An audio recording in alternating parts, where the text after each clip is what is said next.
Let me ask you something, not to test your curiosity, but to measure the weight inside your chest right now. Have you ever walked into a room and felt instantly that something deeper than silence was living in the air? Not fear, not warning, something else, something older, watching you before you even knew it was there. If you ever felt that subtle shift, like the atmosphere tightening ever so slightly around your ribs, then you're ready to hear what happened in Bahia in 1863. And if you haven't, well, breathe with me for a moment. Let your shoulders drop. Clear a little space inside yourself, because this story does not rush.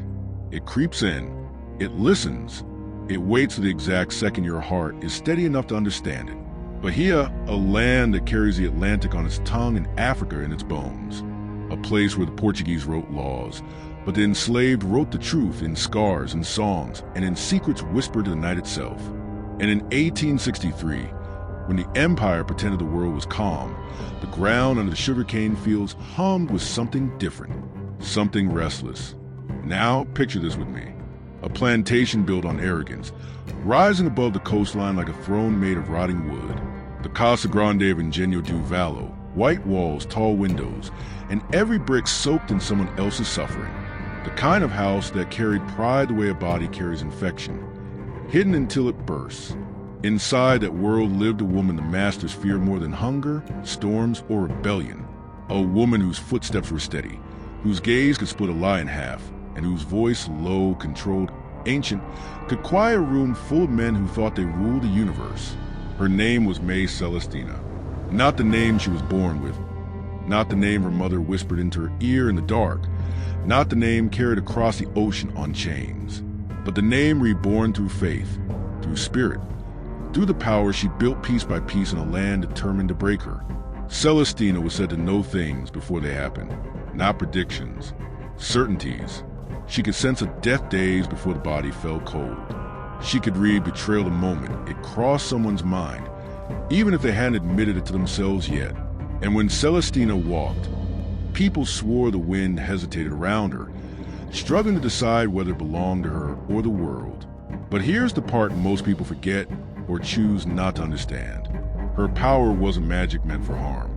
It was survival woven into ritual, a spiritual inheritance passed through generations of women who refused to disappear, a language of energy, vibration, and intuition that the enslavers mocked publicly, but trembled before in private. Now take one slow breath and put yourself there. Think of the heat, the dampness, the heavy, restless sunlight pressing the back of your neck.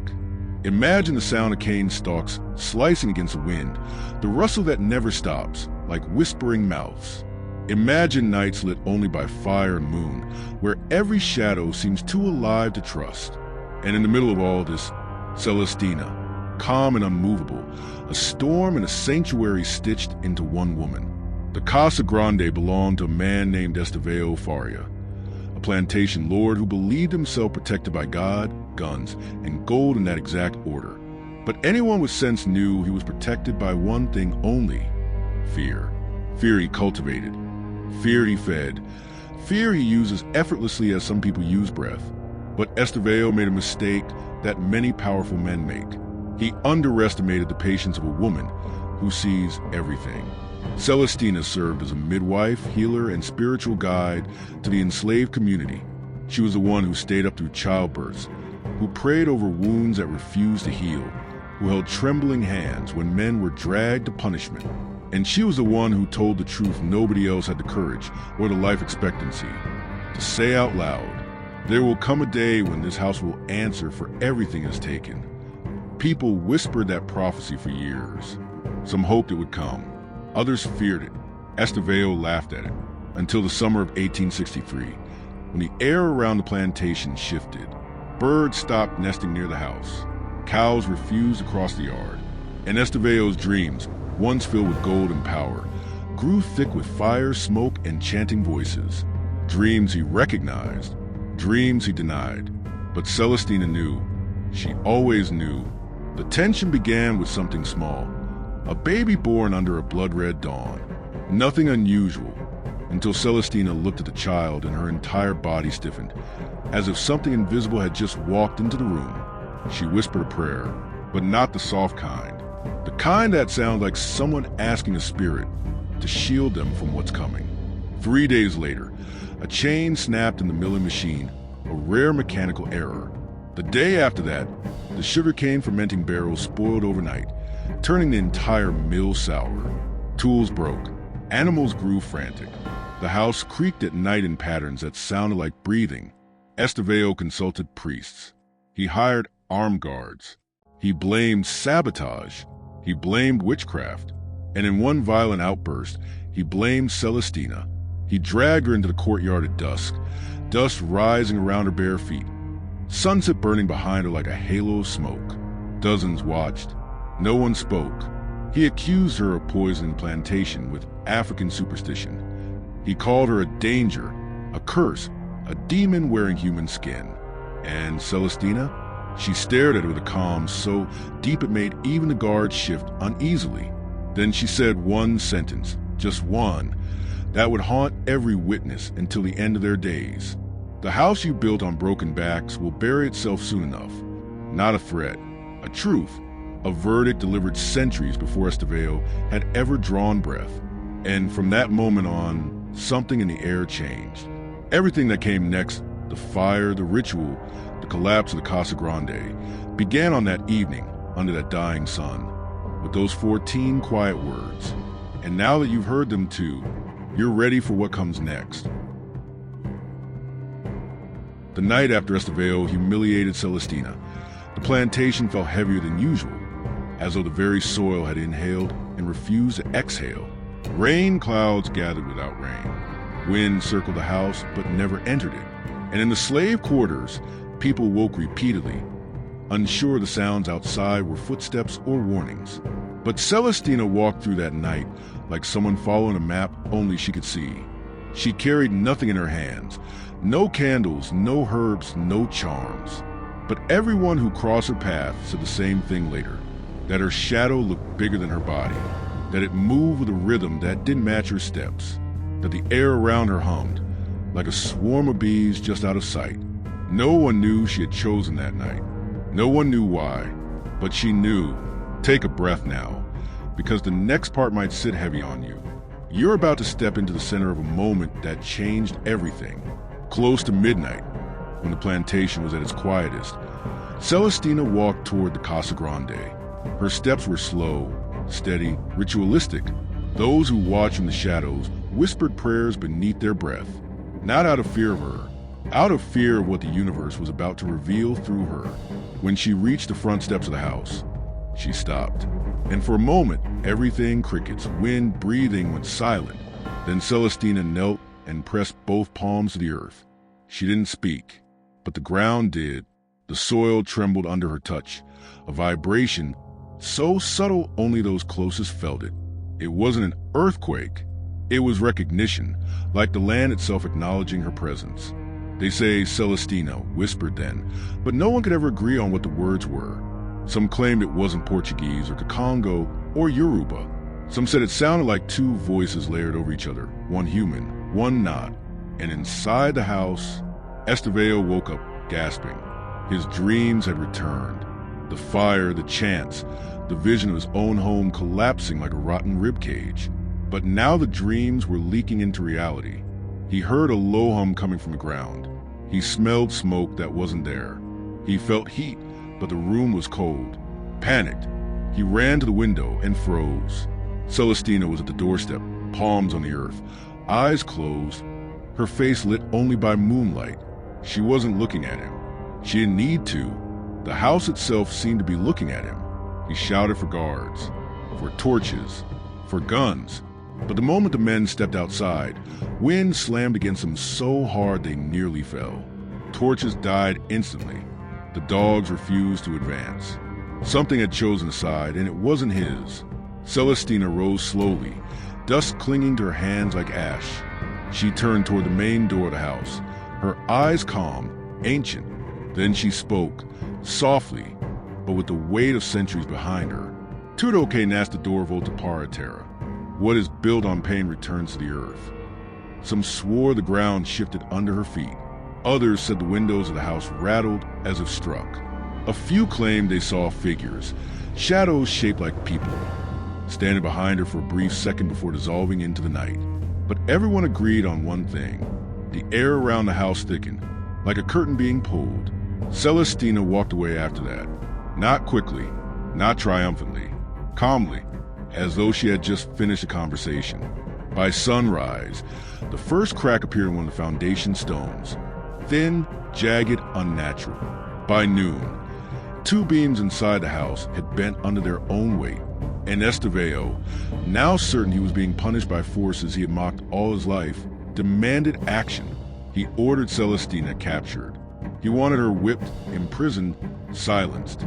But when soldiers reached her hut, they found her sitting by a small clay bowl filled with smoke. No fire, no herbs, just smoke rising from an invisible source. She looked at the men and said, without fear or hesitation, "Your master should pray." They beat her anyway, dragged her across the yard, tied her to a post, whipped her until her back was a river of blood. And through all of that, Celestina didn't scream, didn't curse, didn't plead. She only stared at the Casa-Grande, not at the men, not at Estevao, at the house. And the house stared back. That night, everything inside the plantation shifted direction. Animals panicked. Water tasted metallic. Candles refused to stay lit. Doors opened by themselves. The enslaved community didn't sleep. They knew what was coming, even if they didn't know the shape it would take. But Estevao, desperate, sleepless, half mad with fear, gathered every guard and servant he could find. He ordered the house sealed, all windows shut, all doors locked, as if wood and nails could defend him from something older than both. At 2:13 a.m., the first scream echoed across the yard, not from a person, from the house.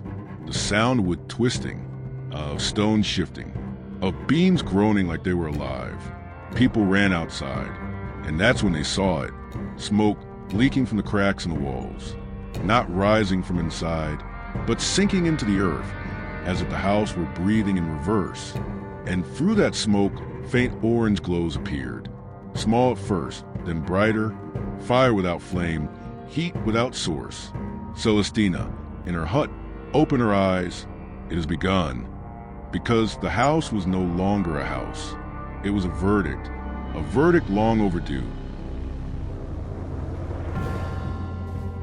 No one slept that night. Not the enslaved, not the overseers, not even the wind. The Casa-Grande pulsed, yes, pulsed, like a giant ribcage inhaling smoke and exhaling heat. The walls expanded with each groan. The windows trembled in their wooden frames, and the foundation cracked and split like bone under pressure. Estevao stood at the center of it all, drenched in sweat, lantern shaking in his hand. For the first time in his life, he looked small, human, breakable. "Find her," he screamed. "Bring Celestina. She'll undo it." But the guards hesitated. Every step toward her hut felt like stepping into a storm that hadn't yet revealed its eye. Celestina did not come. She did not run. She simply waited. The enslaved community gathered silently near the quarters. No one dared approach the house. Some held amulets. Some held hands. Some stared with a mix of fear and awe, because they were witnessing something they prayed for and dreaded all at once. And then the fire began. Not like normal fire. No spark. No torch. No accident. A glow appeared beneath the floorboards, spreading like veins of gold. Heat emanated from the ground up, not the roof down. The house was burning from the inside out. Shouts erupted. Guards ran for water barrels. But before the first bucket was lifted, the roof groaned and a rain of dust fell from the beams. Celestina stepped out of her hut just as the first flames appeared behind the windows, still strangely contained, as if waiting for permission to spread. And she whispered, softly enough that only those closest heard, "Agora ela devolve que tomo." Now it returns what it took. Estevao ran toward her, desperate, wild, his voice cracked with terror. "Undo it! I command you!" She looked at him, not with hate, not with triumph, but with a sadness so deep it quieted even the crickets. "You were never the one in command." The ground beneath them trembled. A sound burst from the house, a roar of collapsing beams and shattering tiles. Flames shot through windows, curling like fingers made of heat and hunger. The fire climbed the walls not like destruction, but like recognition, like the house had been waiting decades to exhale. And then, a sound that no one ever forgot. A deep, internal crack, like the spine of the house breaking. The central beam snapped. The roof began to fold inward. Flames reached toward the sky in one violent wave of orange, red, and something unnaturally blue at the edges. People screamed. People fell to their knees. Some covered their ears. Some prayed. Some couldn't speak at all. But Celestina didn't move. She stood facing the house she had spiritually condemned. The house built on bodies, blood, and silence. And the fire did not touch her. Not even a spark landed near her feet. Estevao, blinded by smoke and panic, lunged at her, but the earth shifted beneath him, sending him crashing forward. The flames swallowed the doorway. The heat intensified, thick, ferocious. His voice tore through the chaos. "Help me! Someone help!" But no one moved, not because they wanted him dead, but because nobody outruns a verdict delivered by the land itself. The house buckled as if bowing in its final moments. Then, with a final exhale of sparks and ash, the roof collapsed inward, dragging Estevao with it. The flames surged, devouring walls, beams, furniture, history. And then, silence. Not peaceful silence. The kind that leaves the air ringing. By dawn, the Casa-Grande was a skeleton of charred wood and collapsed stone. Smoke lingered like a ghost refusing to dissipate. Celestina walked toward the ruins. Slow, heavy, purposeful. People watched as she knelt, reached into the ashes, and picked up a small object, a shard of broken tile. She pressed it to her forehead and whispered a final prayer. No one knew what it meant. No one asked. That morning, the authorities were summoned. Colonial inspectors, priests, soldiers, all desperate to understand what had happened. But how do you write a report about a house that seemed to burn itself? How do you explain smoke that moved against the wind? How do you justify a collapse that began at the foundation? The only part untouched by the fire? They blamed arson. They blamed rebellion. They blamed African rituals. Celestina was arrested, dragged miles to the nearest prison, accused of witchcraft, conspiracy, spiritual corruption. Witnesses were pressured, tortured, threatened, but something strange happened. Every testimony contradicted the others. Every soldier reported unexplainable factors. Every guard admitted the fire didn't behave like any fire they had seen. And Celestina? She said nothing, not in court, not in prison, not even to the priest who begged her to confess. She simply looked at the judge and said, "You can lock my body, but you cannot silence the truth that already happened." The trial was a spectacle, a desperate attempt to convince the world that the collapse of the Casa-Grande was human error. But Bahia was already whispering something else. That house wasn't burned. That house was claimed. And those whispers grew louder when strange things happened at the ruins. Animals refusing to walk near them. Plants growing in twisted shapes. Visitors hearing soft chanting at night. The locals gave the land a new name, the Turned Earth, and no plantation was ever rebuilt there. Celestina died in prison 3 years later. No ceremony, no grave marker, just a whispered rumor that the rain that day fell hotter than usual, as if the sky itself mourned someone it had once listened to. But her story didn't die.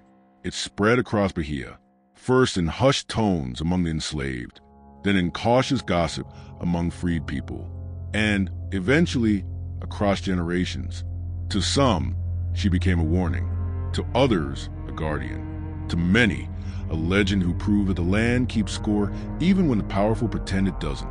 And if you ever travel to that region today, there's a hill locals still avoid after sunset, a place where the air feels too still, where birds refuse to perch, and where the wind sounds strangely like breathing. Ask anyone there what happened. Most won't tell you. Some will make the sign of the cross. A few elders might whisper, that was where a woman stood against a house that had swallowed too many lives. And if you listen closely, really listen, you might hear something under your feet. not a sound, a memory, because Celestina didn't just burn a house. She ended a cycle. She buried the cruelty that fed it. She returned the pain to the earth. She made the land remember. And the final truth of that night, the one Estevao realized too late, is this: every empire built on broken bodies eventually hears the footsteps of the one woman it should never have tried to silence. That was Celestina. And this was the night the earth itself answered her call.